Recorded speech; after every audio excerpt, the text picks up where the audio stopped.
I'm not sure what the green weenie imitates, if in fact it imitates anything at all, but the trout sure seem to think it's something good to eat because it's a very effective pattern for trout.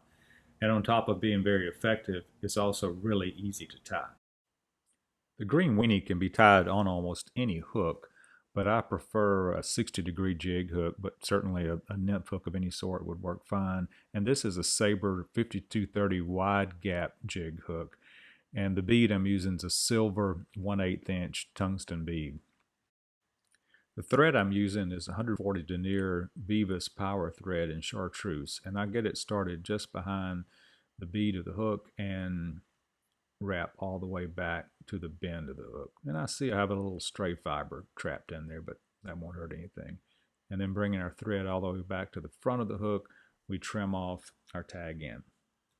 The only material for this fly is woolly booger antron chenille, and we're using medium fluorescent chartreuse for the green weenie. We cut off about a 4 to 5 inch piece, and then using our thumbnail, we strip a little bit of that antron off of the core of the thread to expose it and tie it down just behind the bead. And giving it a few wraps, we pull our chenille toward the rear, bind it down all the way back to the bend of the hook, and then bring our thread forward to about where the hook barb would be if this were not a barbless hook. And then we form a loop in the rear of the fly that's about the size of the gap of the hook. Then we give it a couple of loose wraps of thread, and then a few more wraps and tighten down on it.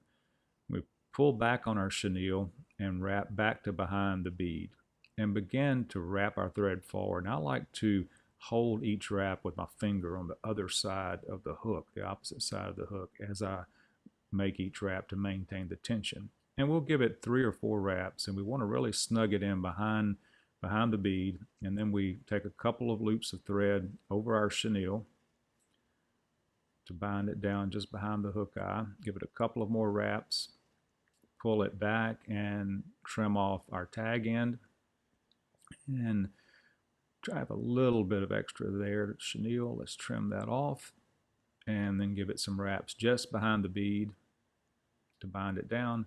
Grab our whip finish tool and give it a 4 or 5 turn whip finish just behind the bead. And I typically don't use head cement on this fly, but you certainly can if you like. Finishing the whip finish, snip off our tag end, and our green weenie is finished. As I said, it's a super easy tie, and I know you'll enjoy it if you give it a try.